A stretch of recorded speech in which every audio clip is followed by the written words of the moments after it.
Alors qu'une grande conférence est organisée demain par la ministre de la Santé Marisol Touraine pour tenter de calmer une profession en souffrance, on se pose la question ce matin, l'avenir de la médecine passe-t-elle aussi par le salariat? On en débat tout de suite sur RTL, c'est 6 minutes pour trancher. RTL Matin. Yves Calvi, 6 minutes pour trancher. 8h22, 6 minutes pour trancher si l'avenir de la médecine passe aussi par le salariat. Deux invités autour de cette table, pour en débattre bien entendu, Jean-Paul Hamon, président de la Fédération des médecins de France, et Richard Lopez, président de la Fédération nationale des centres de santé. Bonjour, merci à tous les deux d'être présents. Richard Lopez, pourquoi le salariat est-il séduisant aujourd'hui pour nos médecins ? Bonjour. Le salariat est séduisant parce que c'est une garantie de régularité, d'abord de revenus, avec une projection dans l'avenir et d'un accompagnement de protection sociale qui, de plus en plus, est séduisant pour une population qui se féminise et qui a besoin aussi d'être accompagnée et rassurée dans cette démarche. J'ai quand même envie de vous dire, ou alors peut-être que j'ai des vieux clichés en tête, qu'un élève en fac de médecine, il rêve pas de devenir salarié. Il veut ouvrir son cabinet, il veut se lancer dans une aventure humaine. Oh, ça c'est fini, ça c'était avant ça. Vous datez, parce que actuellement... Je vous remercie. Vous le suggérez, vous me le confirmez, c'est toujours agréable. Mais les études que font les syndicats de jeunes médecins démontrent que maintenant on est majoritairement dans les facs plutôt aspirants à avoir une activité où on se consacre complètement à l'activité et on ne se soucie plus de la gestion et de la gestion du compte. Qu'est-ce que vous en pensez, Jean-Paul Hamon ? C'est pour ça que nous on se bagarre pour que les jeunes... Pouvez-vous mettre du côté des vieux schnocks, ça vous amuse ? Oui, c'est ça. Non, mais moi j'avais tout à fait. Oui, absolument. Je suis de votre côté.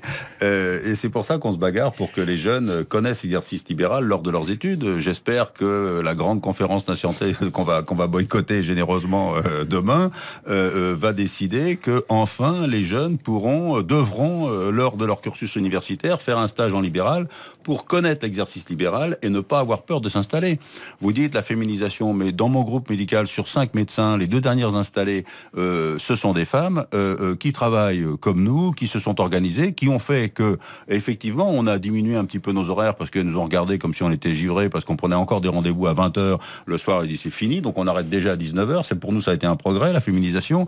Mais le salariat, les jeunes n'en rêvent pas forcément. Ceci étant, notre syndicat avait fait, lors de son congrès à Marseille, une étude sur le salariat. On veut bien être salarié si c'est pour avoir les grilles de salaire du médecin conseil de la sécurité sociale, qui débute à 3 700 €, qui termine à 7 500 €, 35 heures, 14 mois de salaire, 5 mois et demi de congés payés. Être salarié, c'est quand même l'assurance pour le médecin d'avoir un salaire en fin de mois, d'avoir des horaires normaux, une vie, je dirais, peut-être plus classique. Ça permet de payer moins de charges. Alors, on va dire que c'est aussi peut-être la fin de la course au patient. Et que c'est peut-être pas mal non plus, non ? Monsieur Calvi, les médecins paieront moins de charges, mais à mon avis, les Français vont payer plus d'impôts. Car je peux vous dire que si on salariait l'ensemble des médecins en France, le coût de la santé exploserait. Je vous rappelle quand même que les centres de santé, moi je suis dans un groupe médical où on est 5 médecins généralistes, on assure une continuité des soins de 72 heures avec 3 secrétaires sur place, etc.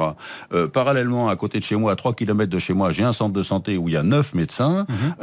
Eh bien, pendant que nous, on paye des impôts, si on tient compte du fait que les locaux sont mis à disposition, le personnel municipal est mis à disposition, ce centre de santé qui voit le même nombre de patients que nous, il touche 450 000 € de subvention, pendant que nous, on paye des impôts. Donc, Jean-Paul Hamon, j'insiste quand même, si le salariat connaît un tel succès, et les chiffres sont là pour le prouver, c'est quand même la preuve qu'il y a un vrai malaise dans la profession, et qu'il y a une peur qui est partagée par plusieurs de vos confrères, et puis peut-être aussi la preuve que le système libéral, je ne sais pas s'il faut dire qu'il n'est plus adapté, mais en tout cas qu'il a vécu et qu'il doit être aménagé.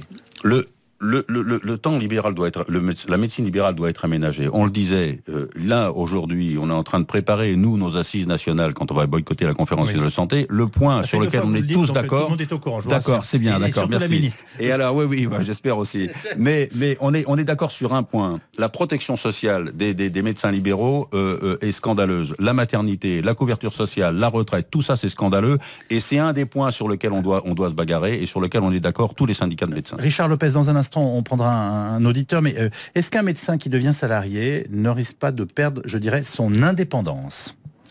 Non, il n'y a pas de risque de perte d'indépendance parce que l'employeur, lui, organise la gestion de la structure.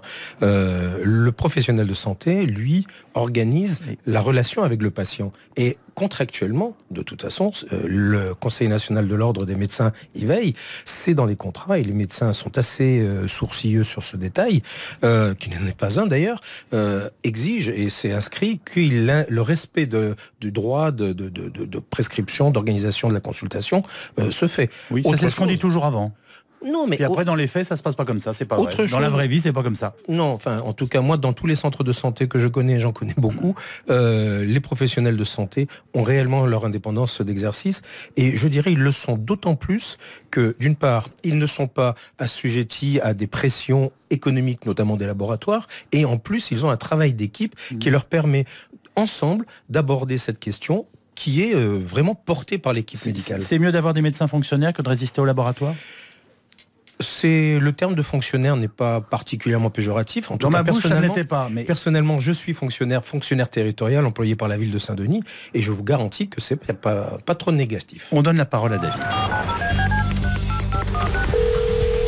Bonjour David. Oui, bonjour Yves. Bonjour à vos invités. Je précise en 2 mots, vous êtes infirmier libéral, vous nous appelez du département de la Nièvre et vous vouliez bien entendu réagir. Expliquez-nous vous ce que vous faites et comment vous travaillez. Alors, moi je vais rebondir un peu sur ce que dit Monsieur Hamon, parce que je vais aller un peu dans son sens. Il est médecin généraliste, mais j'ai envie de dire, ce dont je vais parler, c'est les professionnels médicaux et paramédicaux libéraux dans leur ensemble. Moi, je ne veux pas être salarié. Moi, ce que je voudrais, c'est qu'on revoie un petit peu le mode libéral. Et dans ce sens, Monsieur Hamon a parfaitement raison. Aujourd'hui, il est inadmissible que les professions libérales, médicales et paramédicales, j'insiste là-dessus, soient si peu couvertes. Il parlait notamment de la maternité.